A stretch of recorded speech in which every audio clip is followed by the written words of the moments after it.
Hi 10th standard பசங்களா, நம்ம பார்த்துட்டு இருக்கிறது prose, poem, supplementary as well as grammar பார்ட்டும் பார்த்துட்டு இருக்கோம். யூனிட் வைஸ் ஒவ்வொன்றா நம்ம பார்த்துட்டு இருக்கோம் இல்லைங்களா? ஸோ அந்த வகையில் இன்னைக்கு நம்ம பார்க்க போகிறது unit 3 supplementary the story of Mulan. So story of Mulan அப்படின்றது ஆல்ரெடி நம்ம எல்லாம் 10th படிச்சிருப்போம். இருந்தாலும் அந்த ஸ்டோரியை ஒரு பிரீஃபா நம்ம ஒரு குயிக் ரிவ்யூ மாதிரி பண்ணிக்கலாம். அண்ட் பிளஸ் இது ஒரு 8 மார்க் கொஸ்டின், ரிப்பீட்டடா போர்டு எக்ஸாம்ஸ்ல கேட்கக்கூடிய கொஸ்டின்ஸ் அப்படிங்கிறதுனால எப்படி இதை அழகா பிரசன்டேஷன் பண்றது அண்ட் அதோட character and as well as synopsis போட்டு நல்லா பர்சன் பண்ணி 8 மார்க் எப்படி இதுல வாங்கலாம் அப்படிங்கறத இந்த லெசன்ல நம்ம பார்க்கலாம். சரிங்களா? த ஸ்டோரி ஆஃப் முலன் அப்படின்றது யூஸ்வலா இது ஒரு சைனீஸ் கேர்ளோட நேம். சரிங்களா? சோ இப்ப 10th ஸ்டாண்டர்டோட யூனிட் 3 சப்ளிமெண்டரி பேராகிராஃப் நம்ம பார்க்கிறோம். Supplementary story. சரிங்களா? சோ இப்ப ஸ்டோரி ஆஃப் முலன் பார்க்கலாம். சோ முலன் அப்படின்றது இந்த ஸ்டோரி வந்து ஒரு ஒரிஜினல் இன்சிடென்ட்டை பேஸ் பண்ணி நமக்கு கொடுத்துருக்காங்க. இதேதான் வந்து பாத்தீங்கன்னா யூனிட் 6ல the little hero of Holland அப்படின்னு சொல்லிட்டு ஒரு ஸ்டோரி இருக்கும். அதுவுமே நமக்கு வந்து ஒரு ட்ரூ ஸ்டோரி பேஸ்டான இருக்கக்கூடிய ஒரு கான்செப்ட் தான். சரிங்களா? சோ இப்படி ஒரிஜினல் ஸ்டோரியை பேஸ் பண்ணி நமக்கு கொடுத்துருக்கிறது இந்த 8 மார்க் கொஸ்டின் அப்படிங்கிறதுனால நாம இதை தெளிவா ஸ்டோரியை ஞாபகம் வச்சுக்கிட்டா மட்டும்தான் we can write without mistakes. சரிங்களா? சோ இப்ப ஸ்டோரி ஆஃப் முலனோட பிரீஃப் அவுட்லைன்ஸ் போயிடலாம். எப்படி பார்த்தாலும் நம்ம ஸ்டோரியை பார்க்கறதுக்கு முன்னாடி நியூ வெக்காபுலரிஸ் தெரிஞ்சுக்கிட்டு தான் நம்ம ஸ்டோரியை பார்க்கணும். ஏன் அப்படின்னா நமக்கு சினோனிம்ஸ் ஆன்டோனிம்ஸ் சப்ளிமெண்டரி பார்ட்ல இருந்து கூட கேட்கறதுக்கு வாய்ப்புகள் அதிகம். ஸோ கிளாசரி பார்ட்ஸ்ல இருக்கக்கூடிய போயம், ப்ரோஸ், சப்ளிமெண்டரி இந்த மூணுத்துலயும் கிளாசரி பார்ட்ஸ் ரொம்ப important. So we should know about new vocabularies which will help you to get synonym antonym 1 mark and அதுல கிடைக்கிறதுக்கு வாய்ப்புகள் அதிகம். ஸோ அதுல ஃபர்ஸ்ட் வேர்டு என்னன்னு பாத்தீங்கன்னா கார்விங். இந்த கார்விங் அப்படின்றது பாத்தீங்கன்னா an act of cutting a shape or pattern into wood or stone. அதாவது மரத்திலயோ அல்லது ஸ்டோன்லயோ ஒரு ஷேப் கொண்டு வராங்க இல்லைங்களா? அதுல ஒரு ஆர்டிஸ்ட் மாதிரியா இருக்கலாம். இப்ப சிலைகள்லாம் செய்யக்கூடிய அந்த ஆக்டுக்கு பேர் தான் கார்விங். சரியா? கார்விங்னா மோஸ்ட்லி இந்த வடிவமைக்கிறது அப்படின்னு சொல்லுவாங்க. ஒருவேளை வுட்டா இருக்கலாம் அல்லது ஸ்டோனா இருக்கலாம். அதுல ஒரு ஆர்ட் ரெடி பண்றதுக்கு பேரு கார்விங். அது ஒரு ஆக்ஷன் வேர்டு. சரியா? சோ வெர்ப் அப்படின்றது இதுல நான் இங்க வீண் போட்டுக்கிறதே பாத்தீங்க அப்படின்னா அது வெர்பா நவுனா அப்படின்றத மென்ஷன் பண்ணிருப்போம். சரிங்களா? So carving is an action word. Right. அடுத்தது ராப். இந்த ரோப் அப்படின்றது என்னன்னு பாத்தீங்கன்னா ஒரு பெரிய லாங் ட்ரெஸ். ஓகேவா? படங்கள்லாம் பார்த்திருக்கீங்க அப்படின்னா வார் நடக்கக்கூடிய டைம்ல நிறைய வெஸ்டர்ன் கண்ட்ரீஸ்ல எல்லாம் இந்த மாதிரி போடுவாங்க. மோஸ்ட் ப்ராபபிளி இந்த சைனீஸ்ல எல்லாம் பாத்தீங்கன்னா பெருசா ஒரு கவுன் மாதிரி கீழே வரைக்கும் இருக்கும், கால் ஆங்கிள்ஸ் வரைக்கும் இருக்கும். அதான் இங்க பாருங்க, a long loose outer garment reaching the angles. So angles வரைக்கும் ரீச் ஆகுற வரைக்கும் ஒரு பெரிய லாங் கவுனை தான் நம்ம இங்க ராப்னு பாக்குறோம். அடுத்தது குங்ஃபு. குங்ஃபு தெரியாதவங்க யாருமே இருக்க முடியாது, பிகாஸ் சைனீஸ் மார்ஷியல் ஆர்ட்ஸ். ஓகேவா? இது kind of martial art. So அந்த இடத்துல குங்ஃபு அப்படின்றது வந்து ஒரு தற்காப்பு கலை அப்படின்னு வச்சுக்கலாம். ஓகேவா? a Chinese method of fighting that involves using hands and feet, not using weapons. வெப்பன்ஸே இல்லாம ஹேண்ட்ஸாலையும் லெக்ஸாலையும் சண்டை போட்டு ஒரு ஃபைட்டிங் பண்ற மெத்தடுக்கு பேர் தான் குங்ஃபு அப்படின்றாங்க. நம்ம நிறைய இப்ப மூவிஸ்ல எல்லாம் பார்த்திருப்போம் இந்த குங்ஃபு சண்டை போடுறது அண்ட் அவங்களோட ஃபாஸ்ட் மூவிங் ஹேண்ட்ஸ் வந்து எவ்வளவு தூரம் ஃபாஸ்டா மூவ் பண்றாங்க அண்ட் எவ்வளவு தூரம் ஆப்போனண்ட்டை வந்து கரெக்டா மேட்ச் பண்றாங்க அப்படின்ற மாதிரியான நிறைய சண்டை காட்சிகள்லாம் பார்த்திருப்போம். So which is called kung fu. And might. இந்த மைட் வந்து மாடல் வேர்ப் மாதிரி உங்களுக்கு தெரிஞ்சா கூட இந்த மாடல் வேர்ப் அப்படின்றது இங்க மைட்டி அப்படின்ற ஒரு மீனிங்கை குறிக்கும். அதாவது ஒரு ஹை பொசிஷன்ல இருக்கிறவங்கள, ஹை பொசிஷன் அப்படின்னு எடுத்துக்கிட்டீங்கன்னா ஒரு நம்ம அல்மைட்டி அப்படின்னு சொல்றோம் இல்லையா? அல்மைட்டினா கடவுளை சொல்றதுக்கோ அல்லது ஒரு கிங் பொசிஷன், எம்பரர் பொசிஷன்ல இருக்கிறவங்கள சொல்றதுக்காகவும் இந்த வேர்டு யூஸ் பண்ணுவாங்க. So which is noun might. Model auxiliary கிடையாது. மேயோட பாஸ்ட் டென்ஸ் தான் மைட் அப்படின்னு நீங்க திங்க் பண்ணலாம். பட் இன்னொரு மீனிங் இருக்கு. இதை நம்ம மைட் அப்படின்னு சொன்னா a great and impressive power or strength. சரியா? இம்ப்ரெசிவ் பவர் அப்படின்னா இருக்குதுலயே ஒரு ஹையஸ்ட் பவர் உள்ள பர்சனை நாம என்ன கூப்பிடுவோம்? மை லார்ட் அப்படின்னு சொல்ற மாதிரி மைட் அப்படின்னு சொல்லி கூப்பிடலாம். சரிங்களா? Specially of a nation. அதான் அவங்க power and strength, large organisation, natural force. So இது எதுவுமே எக்ஸ்ட்ரீம் லெவல்ல பவரோட இருக்கக்கூடிய ஆட்களுக்காகவோ அல்லது நேச்சுரல் ஃபோர்ஸுக்காகவோ நம்ம என்ன பண்ணலாம்? மைட்ன்ற வார்த்தையை யூஸ் பண்ணி கூப்பிடலாம். அடுத்தது பவுட். இந்த பவுட் அப்படின்றது என்னன்னு பாத்தீங்கன்னா ஒரு கடவுள் முன்னாடியோ அல்லது ஒரு அரசன் முன்னாடியோ என்ன பண்ணுவாங்க? பவ் பண்ணி நம்ம என்ன பண்ணுவோம்? அத வணங்குவோம் இல்லைங்களா? சோ அதுதான் பவுட். பவுடுனா ஒரு இந்த ஆக்ட் பாருங்க, bending the body forwards from the waist, அதாவது இடுப்புல இருந்து முன்னாடி நோக்கி நம்ம வந்து குனியுறது. சோ குனிஞ்சு வணக்கம் சொன்னோம் அப்படின்னா அதுக்கு பேர் பவுன்னு அர்த்தம். Especially to show respect for someone, ஒருத்தவங்களுக்கு நம்ம ரெஸ்பெக்ட் கொடுக்கணும், ரொம்ப எக்ஸ்ட்ரீமா அவங்க வந்து ஒரு பர்சன் அப்படிங்கும் போது அவங்களுக்காக நம்ம முன்னாடி மன்னர் ஆட்சி காலத்துல எல்லாம் பாத்தீங்கன்னா அப்படியே குனிஞ்சு நிப்பாங்க. மன்னர்கள்லாம் வந்தாங்க அப்படின்னா அவங்க முன்னாடி தோலை நிமித்திட்டு நிக்க மாட்டாங்க, வணங்குவாங்க. So which is called bowed. சரியா? சோ இப்ப நம்ம பாத்திருக்க வேர்ட்ஸ் எல்லாம் ஞாபகம் வச்சுக்கோங்க. பவுட் அப்படின்றது அட்ஜெக்டிவ், மைட்ன்றது நவுனு, குங்ஃபுன்றது நவுனு, ராவ்ன்றது நவுனு, கார்விங்ன்றது வேர்ப். சோ இந்த வார்த்தைகள் எல்லாம் அவங்களுக்கு ஞாபகத்துல வச்சுக்கோங்க. சரிங்களா? ரைட். இப்ப ஸ்டோரிக்குள்ள போலாமா? இந்த ஸ்டோரி அப்படின்னு பாத்தீங்கன்னா சைனால ஃபார் அவே வில்லேஜ், சைனால இருந்து ரொம்ப ஒரு தொலைதூரத்துல இருக்கக்கூடிய ஒரு வில்லேஜ்ல நடக்கக்கூடிய ஒரு ஸ்டோரி. அண்ட் டெக்ஸ்ட் புக்ல நீங்க லைன் பை லைன் ரீட் பண்ணும்போது உங்களுக்கு இன்னொரு பெனிஃபிட் இருக்கும். என்ன அப்படின்னா, you can answer the question for punctuation. Punctuation எங்க இருந்து கேட்பாங்க அப்படின்னா, நம்ம சப்ளிமெண்டரி பார்ட்ல இருக்கக்கூடிய அந்த வேர்டிங்ஸ், அந்த சென்டென்ஸை வந்து உங்களுக்கு கொடுத்து அதுல இருந்து பங்க்சுவேஷன் கேட்கலாம். சோ இங்க இருந்து என்ன கேட்கறதுக்கு வாய்ப்புகள் அதிகம் அப்படின்னா, இந்த பங்க்சுவேஷனை பொறுத்த வரைக்கும் எல்டர் சோல்ஜர்ஸ் அப்படின்னு வரும். சரியா? ஹவு கேன் திஸ் பி அப்படின்னு சொல்லி ஒரு கொஸ்டின் மார்க்கோட ஒரு சென்டென்ஸ் இருக்கும்.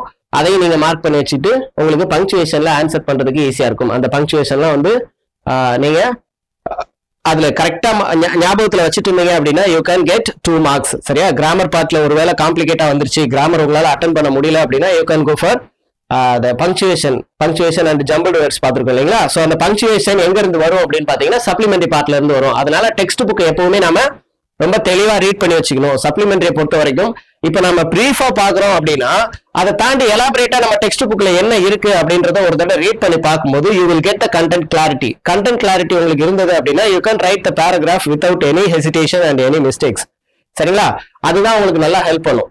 ஏன் அப்படின்னா சப்ளிமெண்டரி 8 மார்க் கொஸ்டின் அப்படின்றதுனால ஒரு சின்ன ஸ்பெல்லிங் மிஸ்டேக் கூட you will lose ½ mark R 1 mark in board exams. So board exams correction வந்து ரொம்ப பெர்ஃபெக்ஷன் எதிர்பார்ப்பாங்க.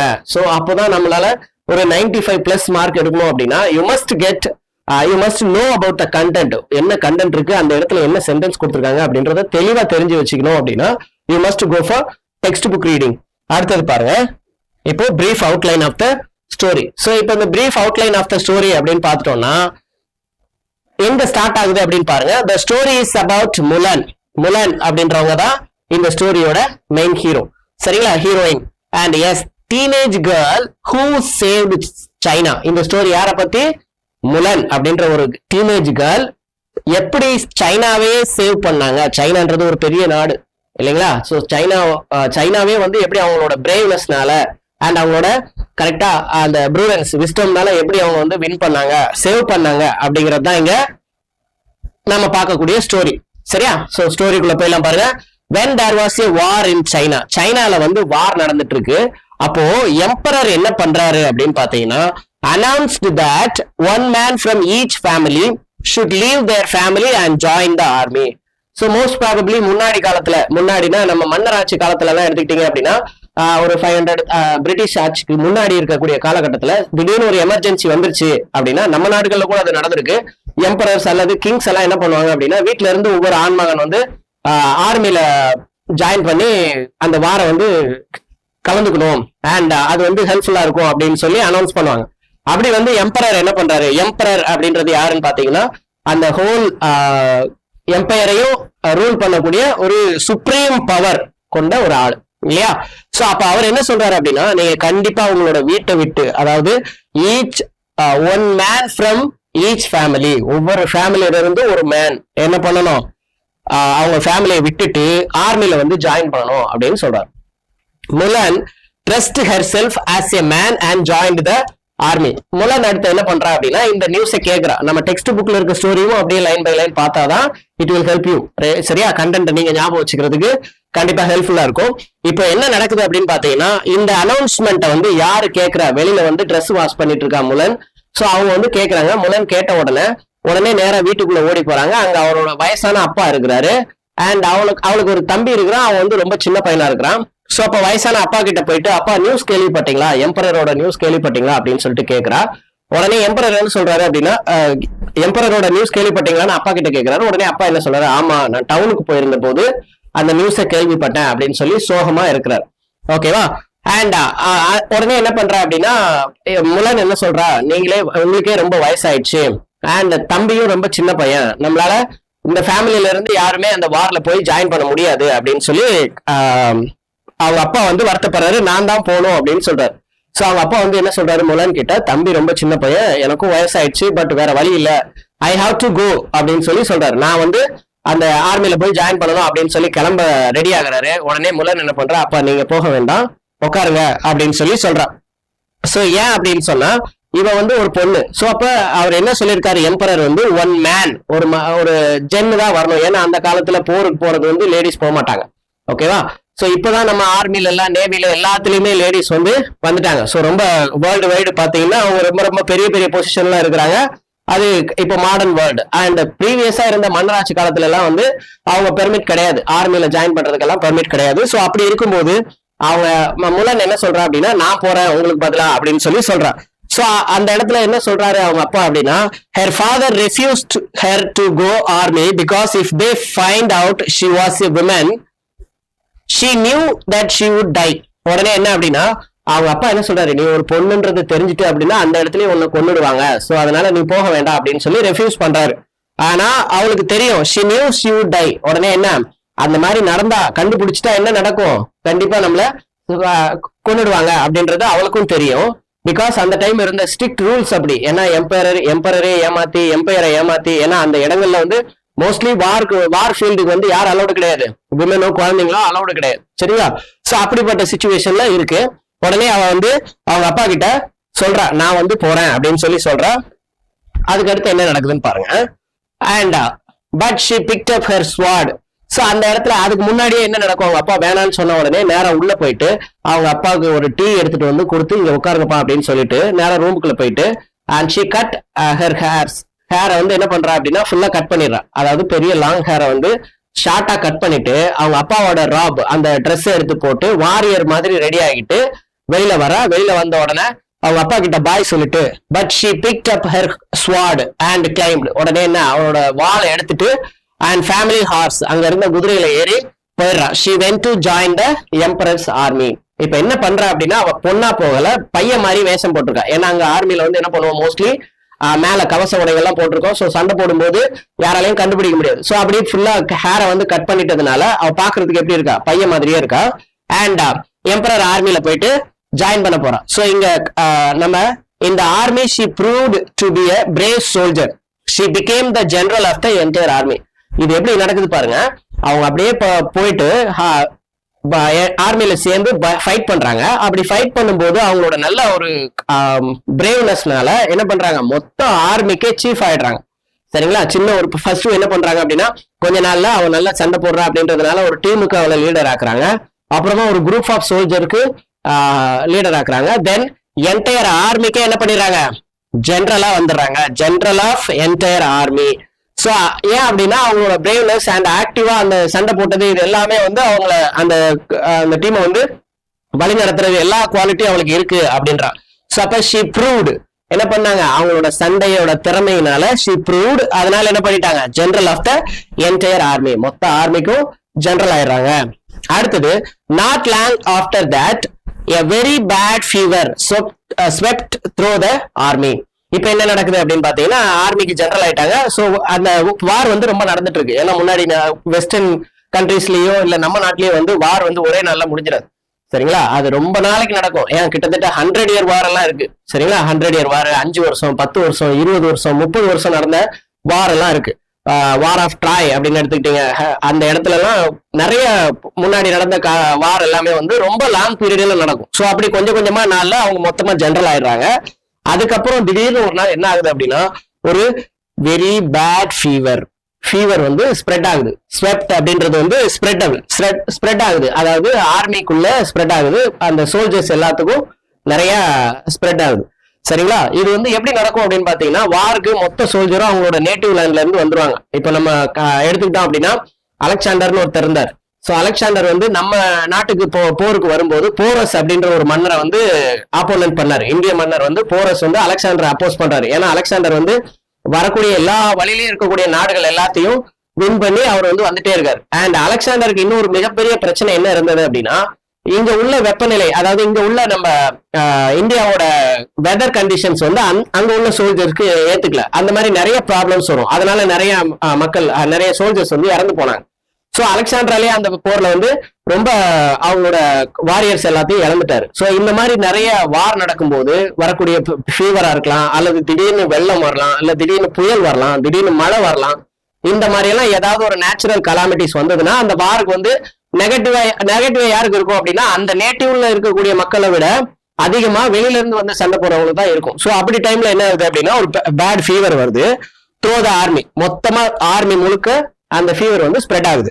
முலன் was also affected by this fever. So அந்த டைம்ல என்ன ஆகுது, முலனுக்கும் அந்த ஃபீவர் வந்து வந்துருது. அண்ட் இது வரைக்கும் அவன் வந்து ஒரு பொண்ணு அப்படின்றது அந்த சோல்ஜர்ஸ் யாருக்குமே தெரியாது. ஏன்னா அவன் வந்து பையனோட வேஷத்துல, ஒரு மென்னோட வேஷத்துல என்ன பண்றா, மொத்தமா சண்டை போட்டு மொத்த ஜெனரலே வந்து என்டையர் ஆர்மிக்கு ஆயிடுறான். சோ அப்ப ஆகும்போது முலன் வந்து அந்த ஃபீவர்னால பாதிக்கப்பட்டதுனால when the doctor examined her, எக்ஸமைண்ட் அப்படின்னா என்ன, செக் பண்றது. சோ டாக்டர் வராரு, டாக்டர் வந்துட்டு அவளை செக் பண்றாரு. அப்படி செக் பண்ணும்போது everyone came to know that she was a woman. So இங்கதான் பிரச்சனை வெடிக்குது. என்ன அப்படின்னா, எல்லாருமே டாக்டர் வந்து செக் பண்ண உடனே, டாக்டர் செக் பண்ணிட்டா தெரிஞ்சிடும் இல்லையா. ஏன்னா அது வரைக்கும் நம்ம ஒரு சண்டை நடக்குது, அவ பொண்ணா இருந்து பையனா மாதிரி சண்டை போடுறா, ஜென்ரல் ஆயிட்டா, அது அப்படிங்கும் போது பக்கத்துல இருக்க யாருக்குமே அதை பத்தின பெரிய நாலேஜ் இருக்காது. பட் ஆனா டாக்டர் வந்து ஃபீவருக்காக செக் பண்ணும்போது டாக்டருக்கு வந்து உண்மை தெரிஞ்சிருது. சோ டாக்டர் வந்து வெளியில சொல்லிடுறாரு, இந்த மாதிரி முலன் வந்து ஒரு பொண்ணு அப்படின்னு சொல்லிடுறாரு. Soldiers became angry.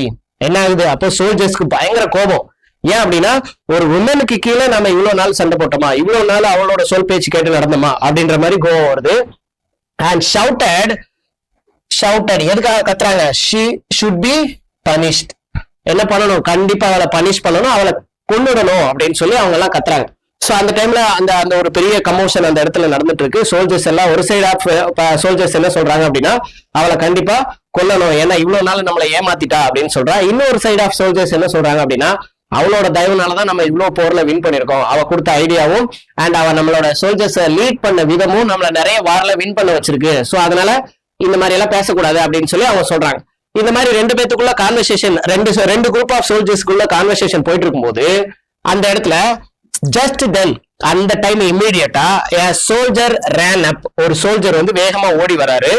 Told a surprise attack was coming. அந்த டைம்ல என்ன சொல்றாரு, நீங்க இங்க சண்டை போட்டுட்டு இருக்கீங்க, அங்க ஒரு ஆப்போனன்ட் எனிமி வந்து என்ன பண்றா, பெரிய ஆர்மியோட நம்மளை அட்டாக் பண்ணதுக்காக வந்துட்டு இருக்கான். So with a good plan, அந்த இடத்துல என்ன ஆகுது, உடனே நம்ம டெக்ஸ்ட் புக் ரீட் பண்ணும்போது அதுல இன்னும் கொஞ்சம் லைன்ஸ் இருக்கும். என்ன அப்படின்னா, Mulan came out of her tent. So டென்ட்ல இருந்து அவளோட ட்ரெஸ் எல்லாம் போட்டுட்டு, ஃபீவரா இருந்தாலும் எல்லா சோல்ஜரும் இந்த மாதிரி சண்டை போட்டுட்டு இருக்காங்க, அவர் லேடி அப்படின்னு சொல்லிட்டு. பட் ஆனா அப்ப இருக்கிற சிச்சுவேஷன்ல அந்த ஆர்மியை லீட் பண்றது யாரு, முலன் தான் இல்லையா. சோ அப்ப முலனோட பேச்சதான் கேட்டாகணும். ஏன்னா பெரிய ஆர்மி நம்ம நோக்கி வந்துட்டு இருக்கும்போது ஒரு சீஃபோட பிளான் இல்லாம நம்மளால அந்த ஆர்மியை வந்து வின் பண்ண முடியாது. சோ அந்த டைம்ல சோல்ஜர்ஸ் எல்லாரும் அதை அப்படியே ஆஃப் பண்ணிடுறாங்க. அண்ட் அவன் வந்து ட்ரெஸ் போட்டு வந்து அவன் இன்ஸ்ட்ரக்ஷன் கொடுக்குறா, இங்க எல்லாம் போய் மறைஞ்சுக்கோங்க, அண்ட் இப்படி எல்லாம் ஆப்போனண்ட வந்து நீங்க அட்டாக் பண்ணுங்க அப்படின்ற மாதிரியான இன்ஸ்ட்ரக்ஷன் கொடுக்குறாங்க. சோல்ஜர்ஸும் அந்த மாதிரி கேட்டு ஃபாலோ பண்றாங்க. ஏன்னா அந்த டைம்ல வேற ஆள் இல்லைன்றதை தாண்டி ஒரு ஜென்ரலா இருக்கக்கூடியவங்க திடீர்னு ஏதோ ஒரு லேடி அப்படின்னு தெரிஞ்சா கூட நம்ம சண்டை போட்டுட்டு இருக்கோம், இன்னொரு எனிமி பீப்புள் வந்து அட்டாக் பண்ண வந்துட்டாங்க. சோ அப்படி அட்டாக் பண்ண வரும்போது, இல்ல நாங்க லேடிக்குள்ள சண்டை போட மாட்டோம் அப்படின்னா என்ன ஆகும், எல்லாருமே இறந்து போயிடுவாங்க. அண்ட் அந்த பேட்டிலையும் வின் பண்ண வேண்டியிருக்கும். இவ்வளவு நாள் பட்ட கஷ்டம் எல்லாம் என்ன ஆயிடும், வீணாயிடும் இல்லைங்களா. சோ அதனால சோல்ஜர்ஸ் எல்லாரும் அவங்கள ஒபே பண்றாங்க. And she attack the enemy and own the battle.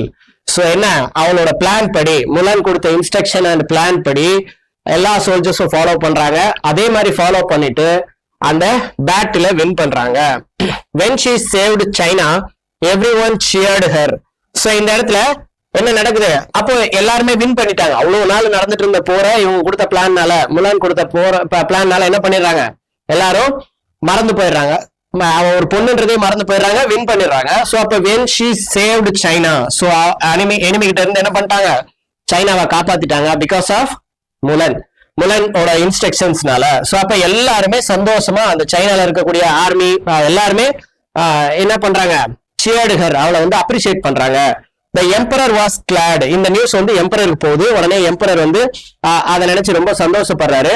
And அவர் வந்து முலானை கூப்பிட்டு, நீ வந்து என்னோட அரண்மனையில, அதாவது என்னோட பேலஸ்ல ராயல் அட்வைசரா இருந்துக்க முடியுமா அப்படின்னு சொல்லி கேக்குறாரு.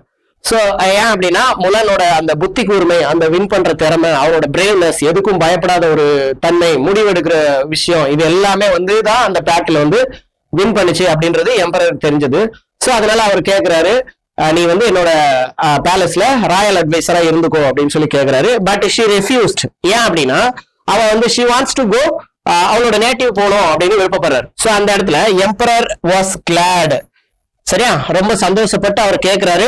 நம்ம டெக்ஸ்ட் புக்கை ரீட் பண்ணா தெரியும், அந்த இடத்துல ஷி ரெஃப்யூஸ்ட். ஆனா என்ன சொல்றா அப்படின்னா பவுடு, அவளோட என்ன பண்ணுவா, எம்பரர் முன்னாடி பவு பண்ணிட்டு, நீங்க எனக்கு கேட்டது ரொம்ப சந்தோஷம், நீங்க கொடுக்குற இம்பார்ட்டன்ஸ் எனக்கு ரொம்ப நல்லா இருக்கு, பட் ஆனா என்னால அங்க இருக்க முடியாது, என்ன மன்னிச்சிடுங்க அப்படின்னு சொல்லி ஒரு ஏன்னா எம்பரர் ஒரு விஷயத்த கேக்குறாங்கன்னா ரெஃப்யூஸ் பண்றது அவ்வளவு சாதாரண விஷயம் இல்ல, பண்ண முடியாது அப்படின்லாம் சொல்ல முடியாது இல்லைங்களா.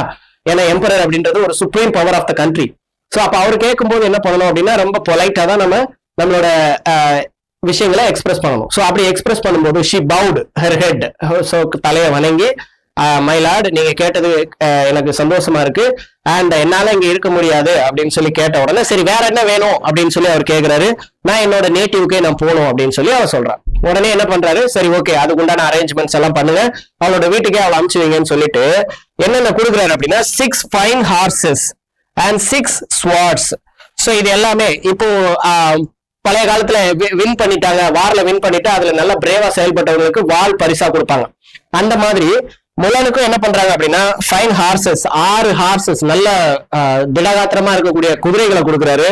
அண்ட் 6 fine swords, வால், ஒரு பெரிய பெரிய வால் எல்லாம் இருக்கு இல்லையா, முதல்ல எம்பரர் கொடுக்குறாருன்னா அது நல்லா டிசைனிங்காவும் நல்லா சூப்பராகவும் ரெடி பண்ணிருப்பாங்க. ஸோ அந்த 6 fine horses and 6 swords வந்து கொடுத்து அவளோட வில்லேஜுக்கு வந்து அனுப்பி வைக்கிறாங்க.